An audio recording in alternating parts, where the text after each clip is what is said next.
My son James drove 3 hours to my house on a Sunday afternoon, and when I opened the door and saw his face, I knew immediately that whatever had brought him here was not a casual visit. I am 67 years old. My name is Ruth. I have 2 children, James, who is 41, and my daughter Ellen, who is 38. I have been a widow for 9 years, since my husband George passed from a heart attack at 63, far too young, in ways that still catch me off guard on ordinary Tuesday mornings when I reach for the coffee cup that used to be his. James was always my quiet child. Not unhappy. I want to make that distinction clearly, just contained in a way that his sister Ellen never was. He processed things internally, worked through his thoughts privately, and came to you only when he had already arrived at something resembling clarity, rather than coming to you while still in the middle of the mess. This is a quality that made him a very good engineer, I believe, and a somewhat difficult child to fully read as a mother. He stood at my front door that Sunday in March, and before I had even finished opening it all the way, he said, "Mom, I need to talk to you. Can I come in?" I told him of course he never needs to ask, and I stepped back to let him through and noticed, as he passed me, that his shoulders were carrying something. Not illness. Not grief, exactly, at least not the kind I recognized from experience. Something else. Something that had the particular weight of a truth that has been thought about for a very long time before being finally brought somewhere. We sat at my kitchen table. I made coffee because making coffee is what I do when something is about to happen that I am not sure I am ready for, and the act of making coffee gives me a few minutes to prepare without having to say that I am preparing. He waited until I sat down. He picked up his coffee cup and held it with both hands and looked at it rather than at me for a moment. And then he looked up and said, "Mom, there's something I need to tell you that I should have told you a long time ago. It involves Dad." I want to tell you that I sat calmly and waited. But when he said it involves Dad, when he invoked the name of the man who had been gone for 9 years, the man whose coffee cup I still sometimes reached for on Tuesday mornings, I felt something cold and specific move through me. Not fear exactly, more like the particular bracing that the body does when it understands, before the mind has processed anything, that what comes next is going to require something from it. I said, "Tell me, James." And he did. To understand what James eventually told me, and why it landed the way it did, you need to understand the family we were, the particular dynamic that existed between James and his father, and between James and me. George and I married in 1981, both of us 23 years old, both of us from the same small Ohio town where we had grown up each other distantly before properly meeting at a friend's birthday party in our early 20s. We were not a dramatic couple. We did not have a sweeping romance. What we had, from almost the very beginning, was a quality of ease with each other that I have come to believe is rarer than the more dramatic kinds of love, and possibly more valuable over the long course of a shared life. George worked as a civil engineer for the county. Steady, practical, analytical work that suited his temperament exactly. He was a man who loved order and precision, who found genuine pleasure in things done correctly, who could spend a happy Saturday afternoon reorganizing the garage, and consider it time well spent. He was not a man of great emotional expression. He showed his love through reliability and through the particular attention he paid to whatever you were telling him, leaning in slightly, making you feel that what you were saying was the most important thing happening in his world at that moment. James was his father's son in almost every way that mattered.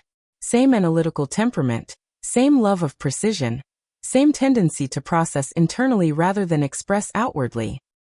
They communicated, across James's childhood and adult life, in the particular shorthand of two people whose minds work similarly.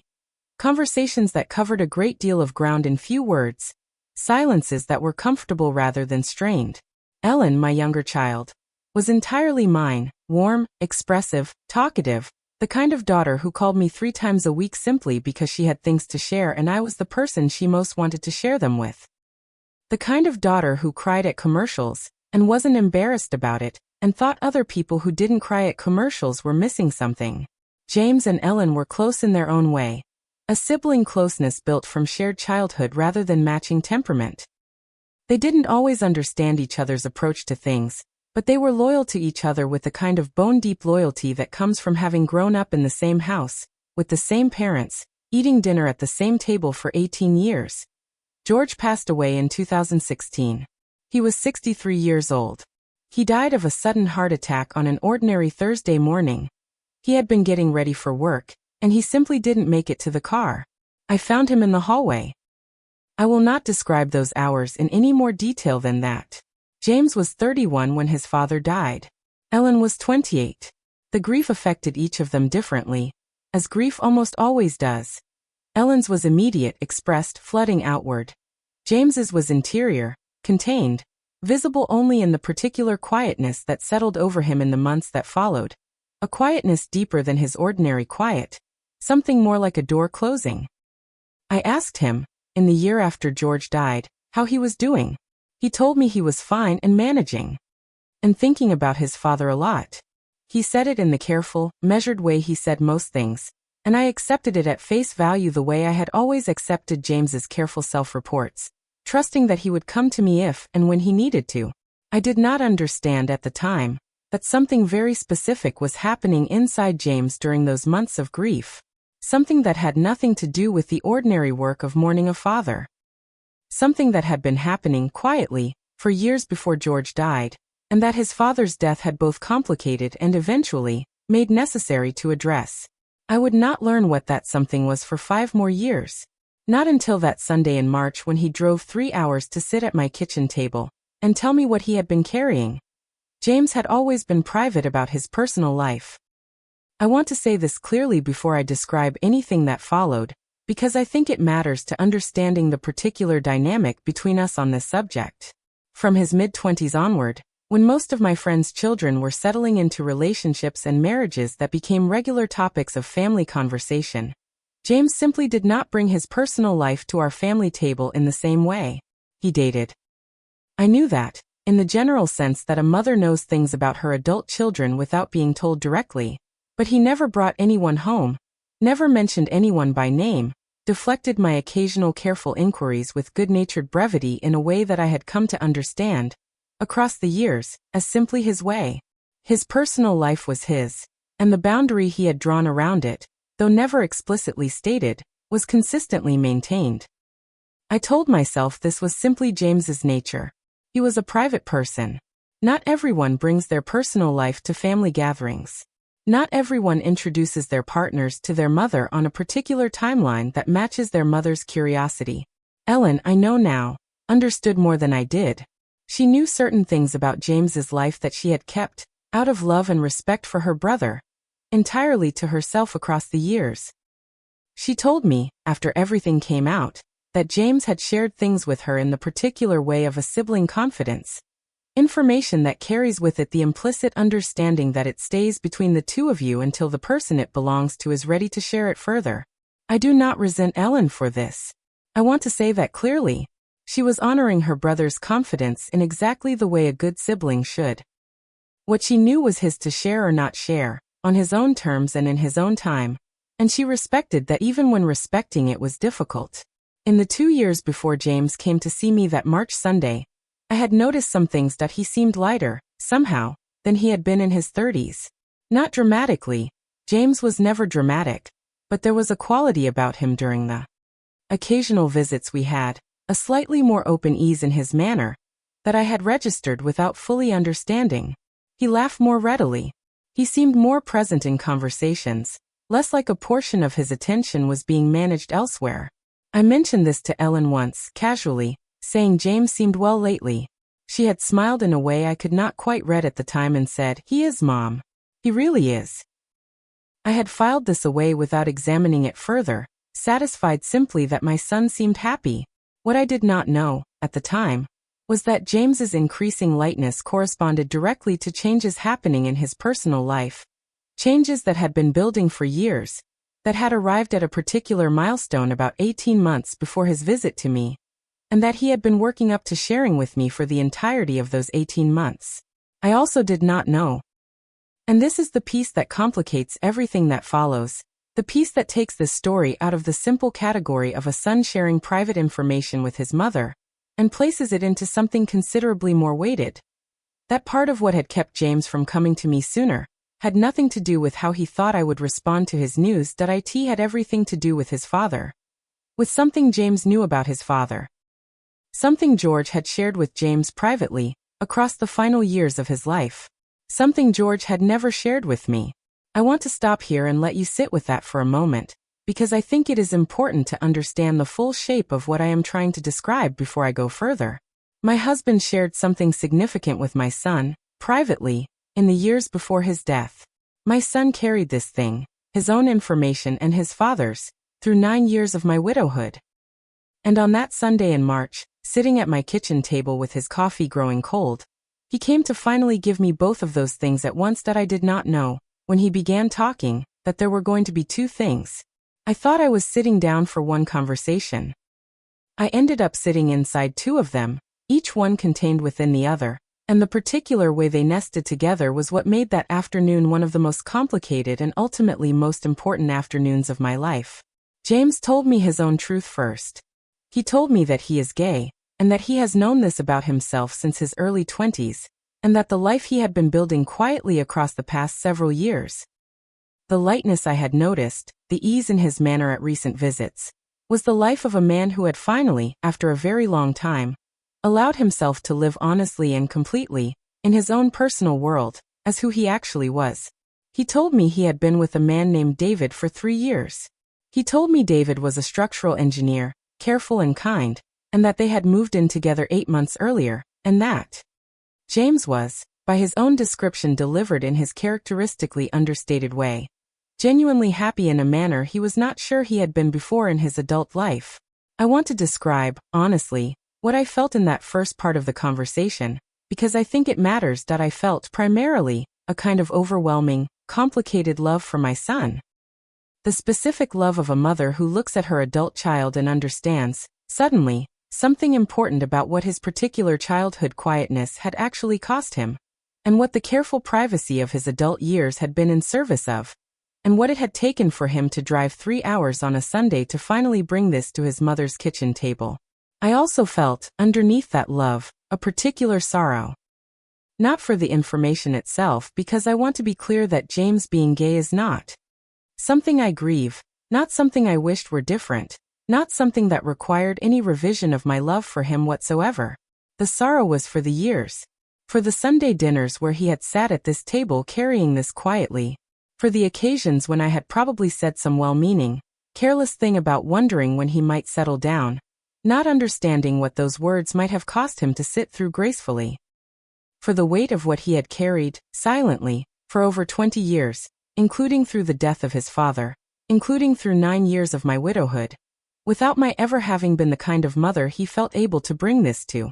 I reached across the table and took his hand. I said, "James, thank you for telling me. I love you. Nothing about that changes anything." He nodded. His jaw was working, the way it does when he is holding something tightly. He said, "There's more, Mom." I kept holding his hand. He told me about his father.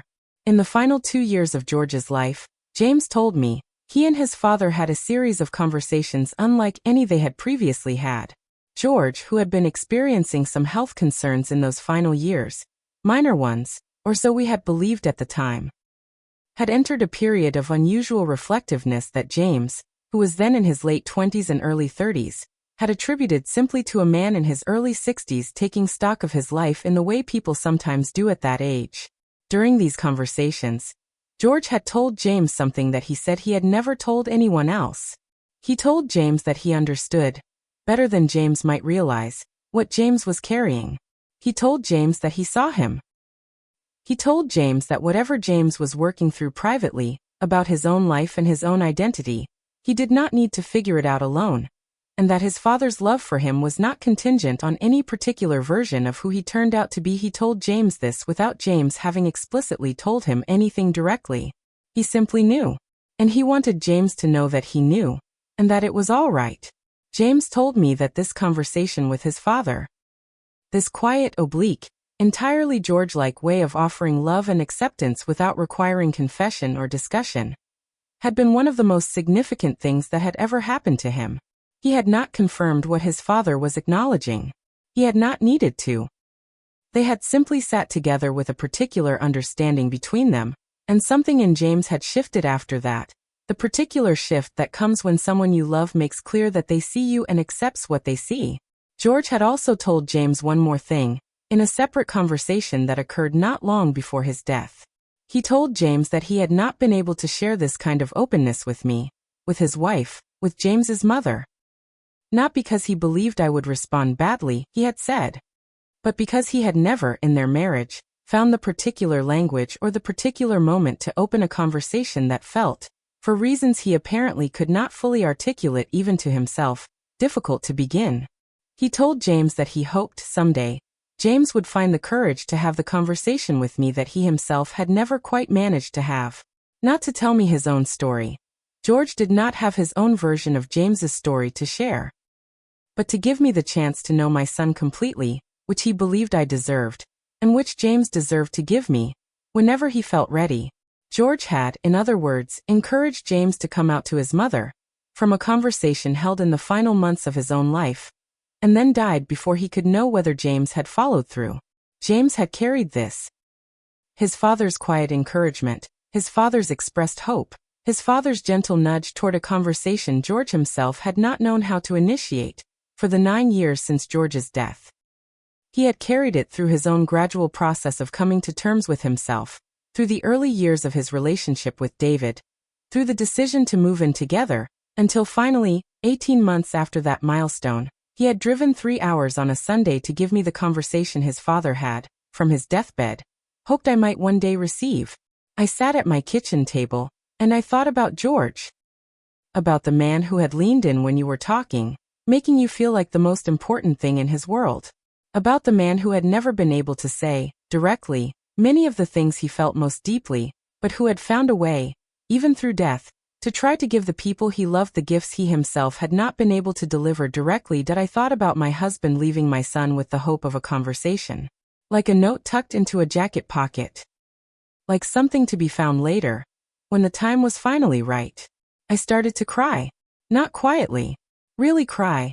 The way I rarely let myself cry even in the years after George died, when I was too busy being steady for my children to fully feel the size of what I had lost.